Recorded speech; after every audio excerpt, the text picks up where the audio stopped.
Lo que parecía ser una pequeña incursión en territorio almorávide se convertirá en una agónica carrera para escapar del infierno. Cuando el sol se esconda, solo 7 hombres se mantendrán en pie. 5 desgraciados sin nombre de los que nadie volverá a hablar. Un héroe y un rey.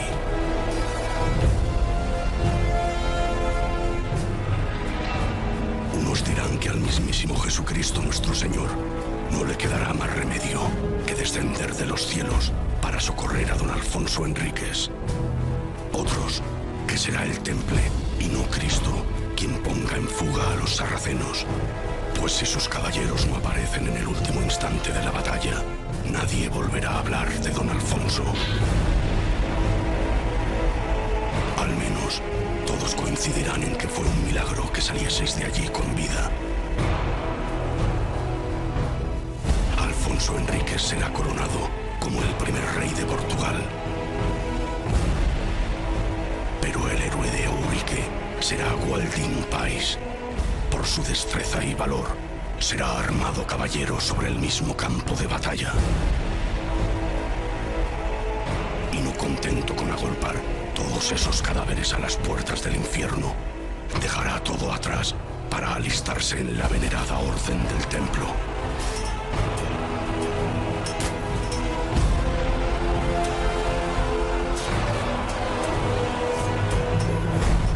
Los reyes mueren postrados en cama, los templarios en el clamor de una batalla.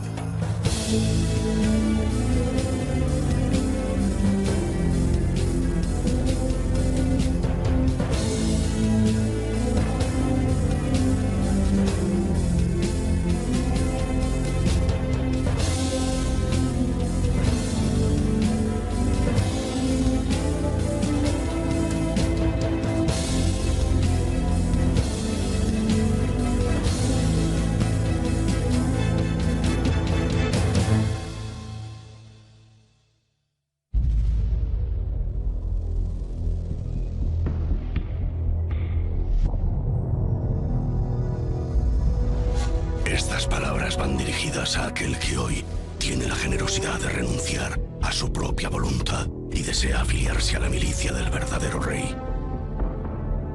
Nos hemos reunido aquellos a los que el Señor ha elegido entre la masa de perdición, pues Él nos separó de esos que, sin ninguna consideración para la justicia, no buscan defender a los pobres y las iglesias como es su deber, sino crear violencia, botines y muertes. ¿Qué es lo que les movía a ellos? Yo no estoy defendiendo, ni mucho menos, a las órdenes de caballería. Simplemente las contemplo e intento entenderlas, ¿no? ¿Qué es lo que les movía a ellos? Bueno, a ellos les movía la defensa de los santos lugares. No matar a nadie, sino defender los santos lugares, que para ellos pues era una realidad pues muy sagrada, ¿no? Es como a uno le dicen, bueno, pues tú tienes que defender tu familia, ¿no? Tienes que defender algo muy valioso para ti. Bueno, pues si lo tengo que defender, yo no quiero matar a nadie, ¿no? Pero que nadie se ponga en el camino que agreda esto, porque entonces me voy a defender. Yo creo que hoy en día es muy difícil que entendamos que era un caballero templario. Un caballero templario era un hombre que se entregaba completamente a un ideal, que tenía valores, que vivía en equipo dentro de una cofradía y que debía tener una fuerza espiritual enorme. Gente que a priori creía en lo que estaba haciendo y buscaba, mediante el ejercicio de sus talentos, el servir a un propósito mayor, básicamente el dar su vida en defensa de los santos lugares y en defensa de la cristiandad. La vida de las órdenes militares es un conjunto de luces y sombras. Es un mundo religioso y es un mundo militar. Si consideramos que efectivamente a nivel ideológico la muerte le reporta a este soldado la posibilidad de ascender a los cielos y situarse al lado de Dios, desde luego encontramos a un soldado con la suficiente cabeza como para saber cuáles son sus objetivos y muy enfocado hacia la actividad militar y religiosa. Gualdín Pais, vasallo de la casa de don Alfonso I, rey de Portugal, y por él armado caballero tras la heroica batalla de Eurique, Tú no estás aquí para convertirte en un caballero más de la Orden del Temple. No te agrada el anonimato. Puede que hoy tomes tus votos de pobreza, obediencia y castidad, tal como ha de hacer todo templario, pero estás deseando que pongan una espada en tus manos. No has venido aquí para servir a Dios. Tú quieres impresionarle. Podemos hablar que en la Orden del Temple, desde luego, habría personas con una mayor religiosidad y personas con una menor religiosidad. Habría quien únicamente desearía un lecho cómodo y una comida caliente, y habría quien verdaderamente tenía una vocación de servicio o una vocación caballeresca en pro de la fe de Dios. Los templarios fueron unas pocas centenas en Europa. Imagina, unas pocas centenas o unos pocos miles llegaron a cambiar la historia de Europa.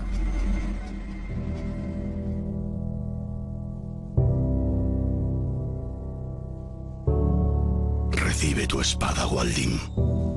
Tómala. Aquí la tienes. Intenta hacer buen uso de ella. El templario automáticamente recibía un caballo debidamente adiestrado para la guerra, que traducido a términos de hoy en día sería un deportivo de gama alta. Te daban tus armas, que consistían en una espada de arzón, más tu escudo.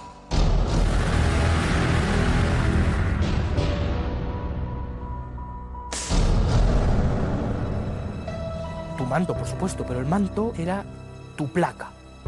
Era lo que referenciaba tu pertenencia al templo. Ya eres un caballero templario. Así que olvida todos los pecados que hayas cometido en tu vida anterior. Olvídalos, pues aquí todos serán purgados con ríos de sangre.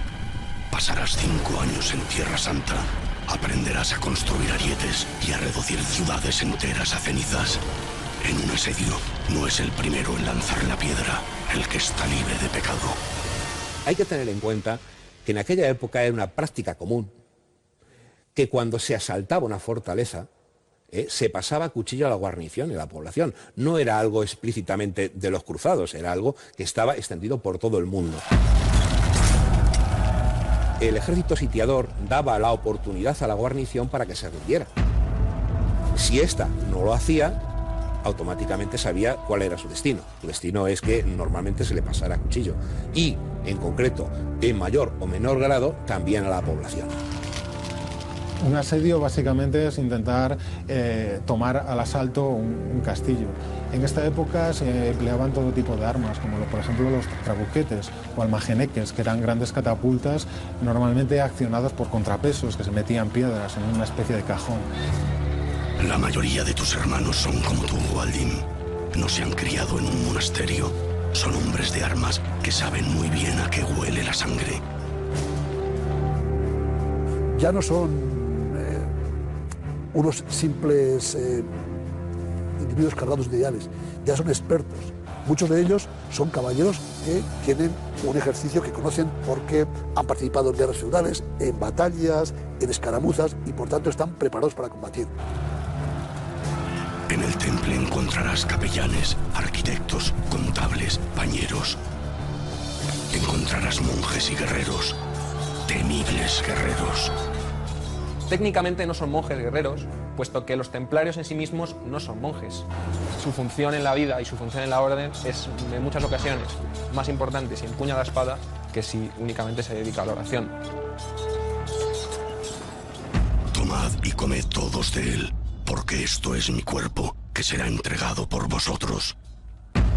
Tomad y bebed todos de él, porque este es el cáliz de mi sangre. Sangre de la alianza eterna, que será derramada por vosotros y por todos los hombres, para el perdón de los pecados.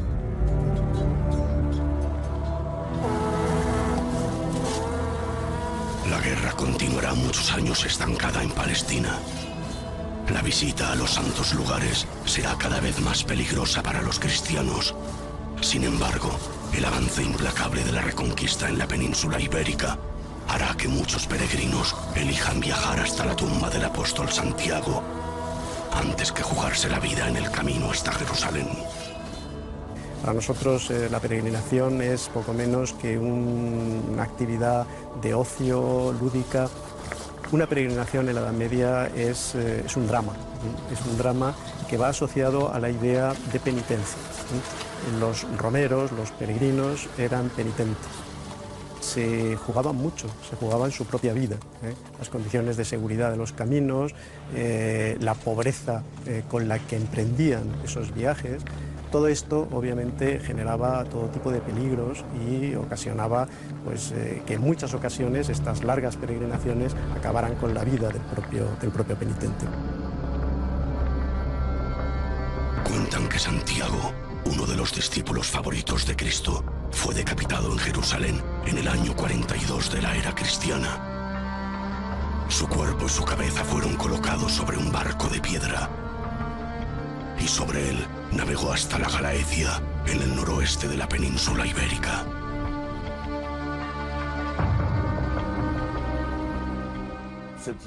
Mataron a Santiago en Tierra Santa y sus discípulos le transportaron en un barco de piedra, como se cuenta, hasta Santiago de Compostela. Pasados unos años, con las invasiones árabes, se perdió el lugar en el que estaba enterrado Santiago. Hubo un milagro, una estrella y ángeles cantando. Y un padre que estaba oficiando misa fue con todos sus fieles, siguiendo el camino que indicaba la estrella, y descubrieron el túmulo donde estaba Santiago y dos de sus discípulos. Compostela, además de querer decir el campo de la estrella, también indica el campo de la estela. Y una estela es un lugar funerario. Santiago era equiparable en importancia religiosa, política y social a Jerusalén y a Roma. ¿Cuántas personas no habrían querido en la Edad Media ver esa reliquia, pagar, viajar, visitarla, o incluso reyes motivados por la presencia de tan importante elemento no habrían querido ir allí a disfrutar o a conocerla en mayor detalle? En Santiago de Compostela ocurrió, se encontraron reliquias y en consecuencia se erigió un templo y se patrocinó, por decirlo así, todo un movimiento destinado a incrementar la importancia de Santiago. No es casualidad que estas reliquias tan importantes de uno de los discípulos, el primero que sufrió el martirio por Cristo, aparezcan en lo que se ha llamado el fin de la tierra, siguiendo también el mandato de Jesucristo: id y predicad el Evangelio hasta el fin del mundo, que en aquel tiempo se entiende como el fin de la tierra. Entendieron el fin de la tierra de una manera física y se comprendía que se cerraba todo el periodo de la evangelización, puesto que había una antigua creencia que el mundo terminaba ahí y que más allá, al ser la tierra plana, no había nada, estaba la nada, y que si los barcos iban más allá, caían al vacío, de donde viene aquello de non plus ultra, no ir más allá.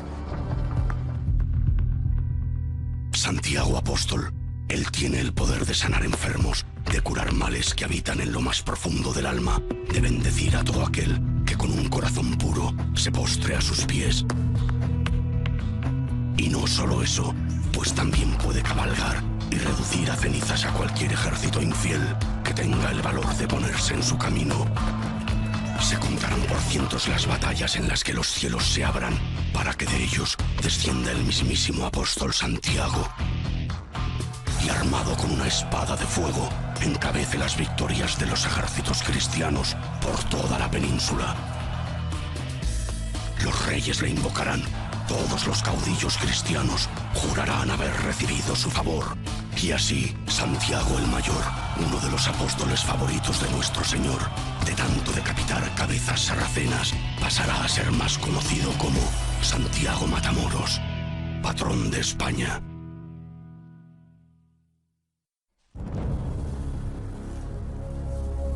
Eres uno de los reyes que más empeño ha dedicado a reconquistar la península a los musulmanes.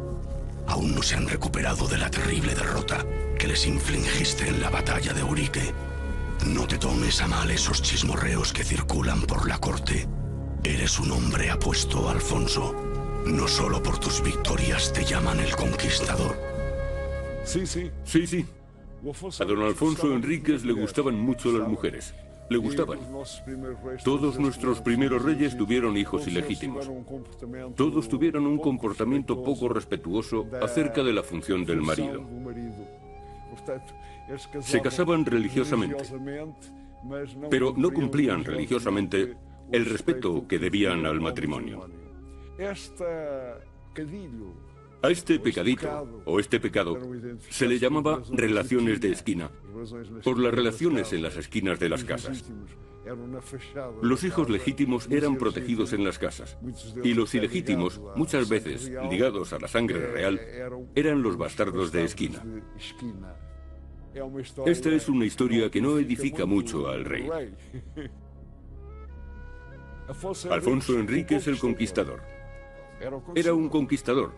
Un conquistador. 12 hijos engendrarás, 12 que nosotros sepamos. Pero por tu palacio corretean demasiados críos, así que solo reconocerás a 9 de ellos como herederos de tu propia sangre. Sabes que te sienta bien esa corona, pero prefieres que en los cuadros se te represente con la espada en la mano y el yelmo. Eres un rey ambicioso y no te conformarás con gobernar los pequeños condados portugueses. Pronto volverás al campo de batalla y harás que todas esas malas lenguas dejen de chismorrear.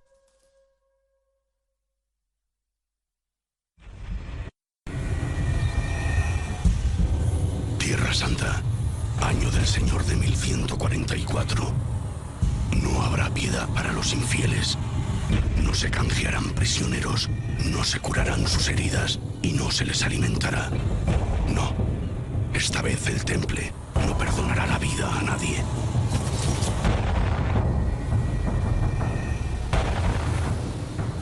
Ese comportamiento desatará una vez más la ira del Islam. Y solo 2 semanas más tarde, vuestra fortaleza en Gaza será asediada por sus huestes. Un asedio podía prolongarse meses si realmente la guarnición estaba bien abastecida y muchas veces lo que esperaban es que llegara algún tipo de ejército en su socorro. Simplemente, el problema estaba en el reabastecimiento de alimento de las tropas. Ellos no tenían esa posibilidad por el enorme número de musulmanes que les cercaba. Menos de 200 hombres se encuentran aislados tras los muros de la ciudad, pero 40 de ellos son templarios, así que venderán cara a su derrota. La moral era esencial y en ese sentido los caballeros del Temple eran gente con muchísima motivación. De los templarios se decía que eran los primeros a entrar en liza y los últimos a abandonar la batalla y daban un ejemplo al resto a seguir. En ocasiones había quien les criticaba por ser demasiado impulsivos y ser temerarios, ¿no?, en exceso. En ese sentido yo creo que sí que en una batalla campal, en un enfrentamiento, en una escaramuza, realmente las fuerzas del Temple podían ser determinantes. La orden es sencilla, resistir hasta el fin. Pero hay un hombre, Gualdin Pais, para el que el Temple tiene reservada una misión muy diferente. Cuando las tropas musulmanas logren romper las defensas y entrar en la ciudadela, Gualdin deberá aprovechar la confusión para escapar del asedio. Ese condenado caballero ha logrado impresionar a los altos mandos y parece poseer un don para salir con vida de cualquier situación.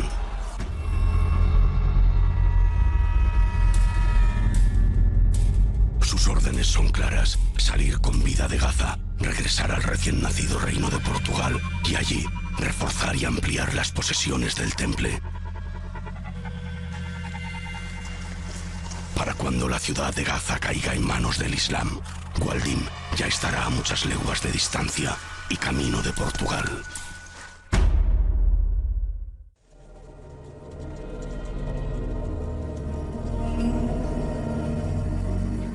Sancho Cufato fue uno de los primeros hombres que viajó hasta la península ibérica para tratar de evangelizarla.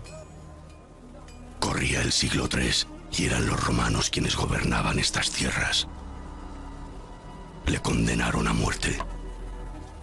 Primero le abrieron el vientre y le sacaron las tripas, pero él se las metió de nuevo dentro del cuerpo y se cosió con un cordón. Los romanos decidieron entonces condenarlo a la hoguera.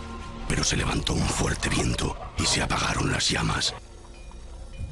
Cucufato finalmente fue degollado. De eso no se salvó.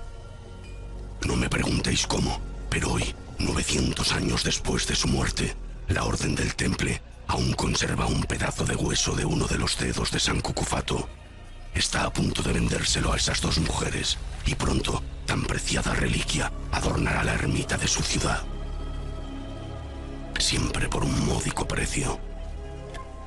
Es verdad que las reliquias se pagaban verdaderas fortunas por ellos, pero ellos aprendieron a comercializarlas. Ellos sacaron reliquias nuevas, las embotellaron, las aprendieron a distribuir. Es que casi es una labor de marketing y estamos hablando hace muchísimos siglos, ¿no? Y todo el que tenía algo de dinero y de verdad creía y era cristiano, iba con una reliquia y las reliquias los protegían. Las reliquias son un elemento absolutamente fundamental. La reliquia es, para la gente religiosa en la Edad Media, un fragmento del cuerpo o un elemento que ha estado en contacto con el cuerpo de un santo. Eso hace que ese elemento, esa reliquia, siga en contacto con alguien que está junto a Dios. De modo que acercarse a una reliquia es acercarse a la gloria de Dios. Y acercarse a la gloria de Dios significa la purificación del individuo y la sanación del individuo. Si encontraron el Arca de la Alianza, el Santo Grial, la Sábana Santa o cualquier otra pieza de carácter religioso, sin duda es una posibilidad.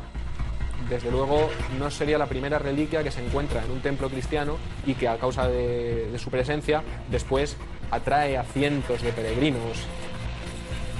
Ese planteamiento muchas veces viene dado por el miedo.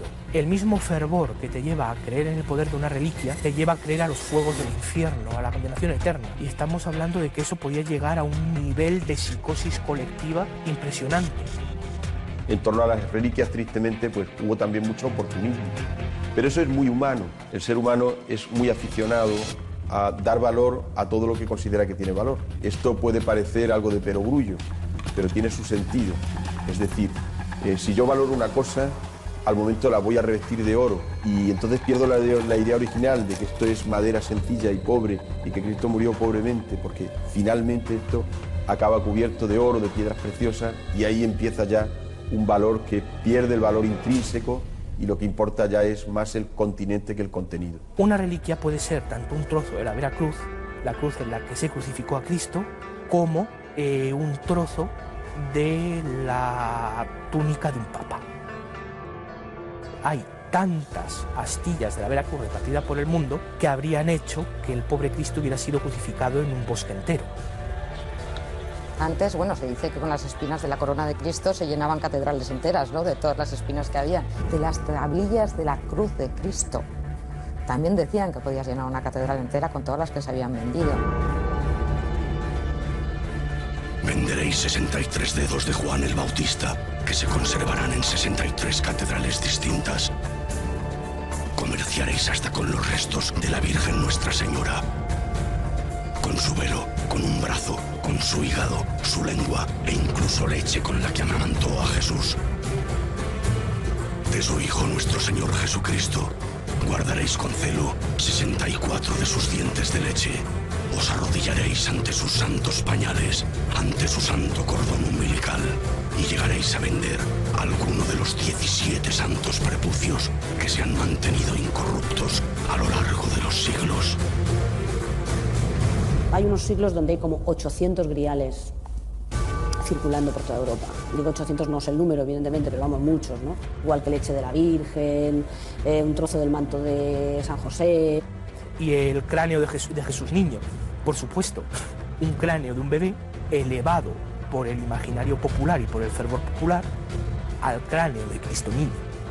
Hay reliquias absurdas, pero lo que da valor a una reliquia no es lo que realmente es, sino el fervor que despertaba en la gente. Y ojo, no solamente en aquellos momentos, ahora también. Subastaréis la cola del asno que lo llevó a lomos, la santa esponja que recibió para beber en su crucifixión, 13 lentejas de su última cena, una de sus sandalias y varias de las raspas de los peces que él, en su gloria, multiplicó. Vuestro fanatismo por las reliquias os llevará a encerrar un suspiro de San José en una garrafa y a rendir culto a una de las monedas que cobró Judas. La Catedral de Mainz, en Alemania, llegará a albergar 2 plumas y un huevo del Espíritu Santo de cuando éste se convirtió en paloma. Y sois vosotros quienes queréis saber dónde se encuentra el auténtico Grial.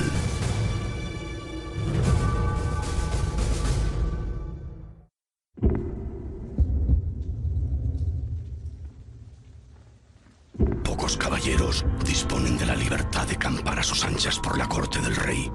Pero aquí todos saben que el maestre de la Orden del Temple en Portugal y el rey son buenos amigos. Te han echado en falta, Waldim. No podías haber elegido mejor momento para regresar. Waldim Pais se formó en Tierra Santa. Cuando regresó a Portugal, fue nombrado Gran Maestre de la Orden por sus méritos y por su valor militar. No sabemos mucho. Lo que sí sabemos de Waldim es que era un hombre muy inteligente. Eso se ve en sus actos.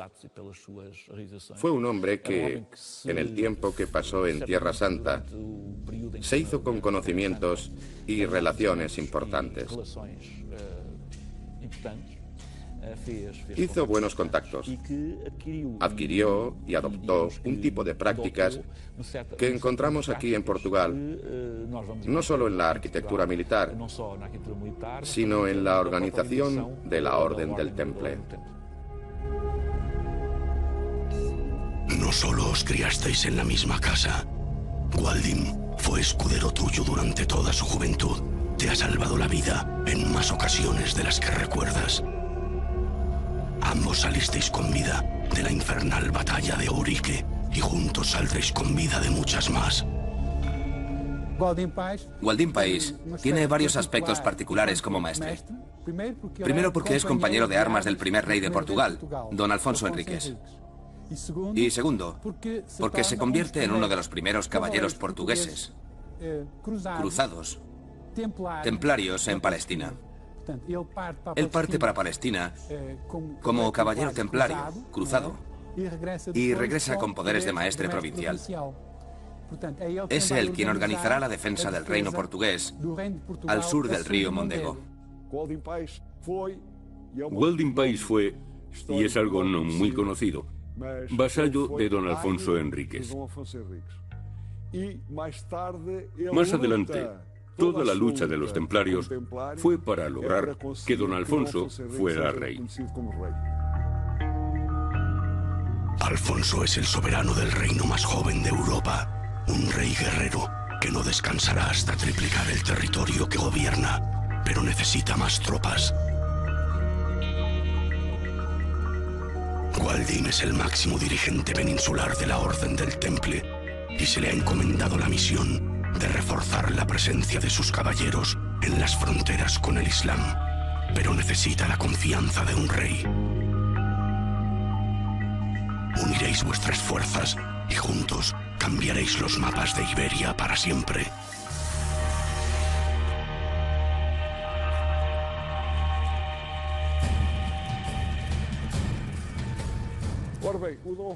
Don Alfonso Enríquez, por lo que ha llegado hasta nosotros, fue un rey valiente que actuaba con determinación. Un rey, yo no diría colérico, pero sí un rey que valoraba el concepto de nobleza de la época. Valores como la lealtad, la fidelidad a sus principios, el valor, la defensa de los valores cristianos, el amor al prójimo, la defensa de los débiles. Pero era un rey que también tenía sus flaquezas. Él era también templario, pero de tercer grado. Es un templario que no realiza los 3 votos. Él era templario militar, pero no de práctica. Eso para él habría sido muy difícil de soportar.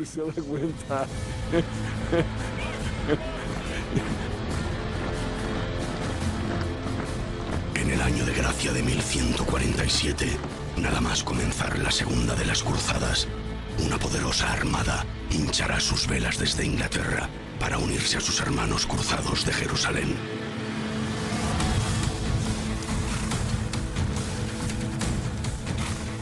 La mar les hará detenerse ante las costas lusitanas y tú, Alfonso, no desperdiciarás la oportunidad de recibirles con los brazos abiertos. Es tan honorable a los ojos de Dios el combatir en la península ibérica como hacerlo en Tierra Santa. Así que no te será difícil convencerles de que se unan a tu expedición. A tu izquierda cabalga Waldim Pais y a poca distancia 200 de sus caballeros templarios. Partiréis hacia el sur, hacia Santarém, con 500 hombres de armas de tu corona y con un ejército de casi 800 cruzados, ingleses, escoceses, normandos, flamencos y alemanes.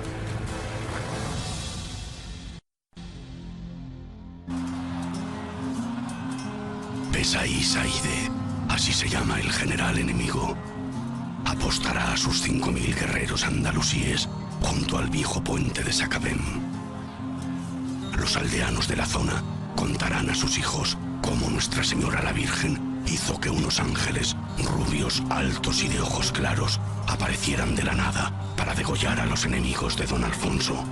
Contarán por más de 3000 los muertos, unos pasados a filo de espada, otros directamente ahogados en el río, y no contentos con confundir a los cruzados del norte con ángeles de Nuestra Señora, relatarán cómo, en mitad del clamor de la batalla, Besaí Saide, el general musulmán, abrió los ojos y abrazó la verdadera fe de Cristo.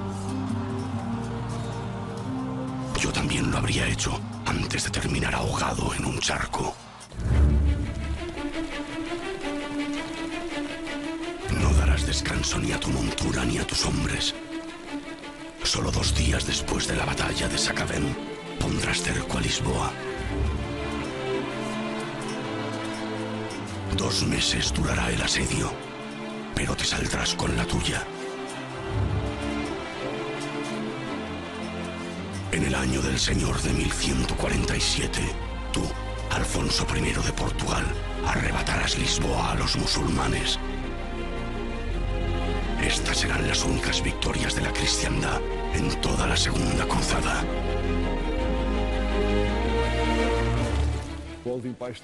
Waldim Pais participó en ese ataque. Los templarios ayudan al rey en la conquista de Santarém, en la conquista de Lisboa, en la ampliación del territorio nacional y en la consolidación de la independencia de Portugal. Los templarios representaron un papel importantísimo. Portugal no sería Portugal, no habríamos logrado nuestra independencia, no habríamos ampliado ese territorio si no es por la ayuda de los templarios.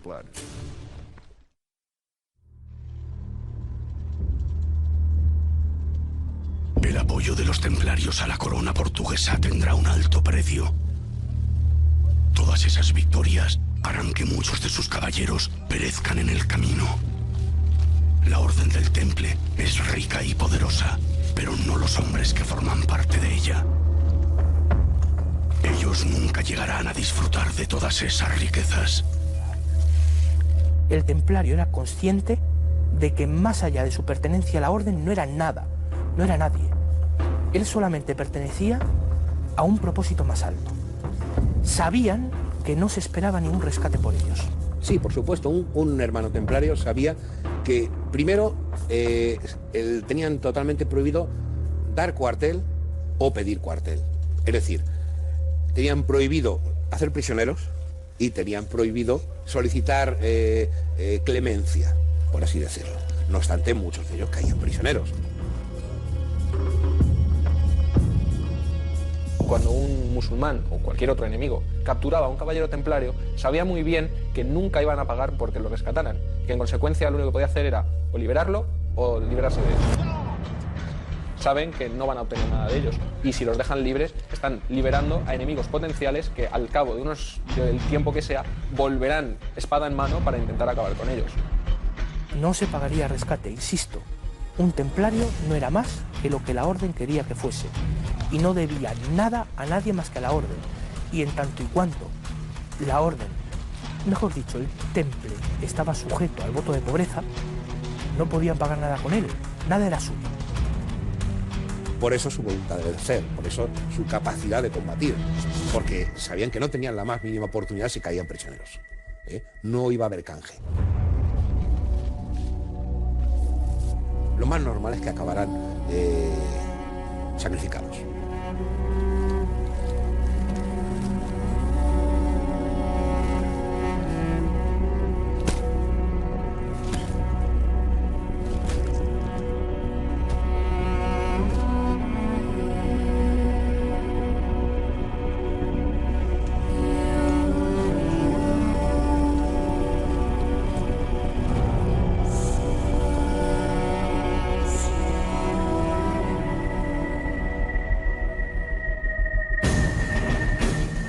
Señor de 1148, las conquistas portuguesas han hecho estragos entre los reinos de taifas y han logrado desdibujar el tablero de ajedrez en el que se disputa la llamada Reconquista. Al-Ándalus cada vez ve más difícil frenar el empuje de los reinos cristianos. La tierra de nadie cada vez se estrechaba más. Siempre que los musulmanes realizaban incursiones hacia el norte, se encontraban la tierra de nadie más estrecha, porque los templarios ya habían sobrepasado ese territorio y lo habían ocupado. No solo tuvimos guerras contra los musulmanes para ampliar nuestro territorio, también tuvimos guerras contra cristianos, contra el rey de León. Durante los primeros 30 años de don Alfonso Enríquez sobre el terreno, la única orden militar que se mantuvo a su lado fue la de los templarios. Al mismo tiempo que se funda Portugal, se funda la Orden del Templo. Son sincrónicas en el tiempo. Nadie reconocerá todos esos méritos a la Orden del Temple. La historia se escribe en los palacios de los reyes y no en los campos de batalla. Así que esos escribas rápidamente olvidarán mencionar el nombre de Waldim Pais. Waldim Pais le sirvió lealmente, y los templarios le sirvieron lealmente, excepto en una única ocasión en la que los templarios, a pesar de obedecer siempre al rey de Portugal, y teniendo un estatuto que les concedía gran autonomía, se negaron a servir al rey portugués. Decidieron atacar Ciudad Rodrigo y pidieron la ayuda de los templarios. Pero dentro de las tropas de don Alfonso Enríquez había un escuadrón de caballeros musulmanes que estaban al servicio del rey. Los templarios se negaron a combatir al lado de los musulmanes y contra otros cristianos. Los templarios evitaban, como fuese, el combatir en Europa en guerras de cristianos contra cristianos. No permitirás que tus caballeros derramen sangre de cristianos, y mucho menos que lo hagan ayudados por tropas sarracenas. Los ángeles en el cielo se retorcerían de dolor si os viesen siquiera desfilar juntos. La milicia del verdadero rey, la Orden del Temple, siempre estará por encima de los deseos de un rey de carne y hueso. Los templarios no participarán en la batalla de Ciudad Rodrigo, la única batalla en la que no lucharán junto al rey Alfonso I de Portugal, y la única batalla en la que será derrotado.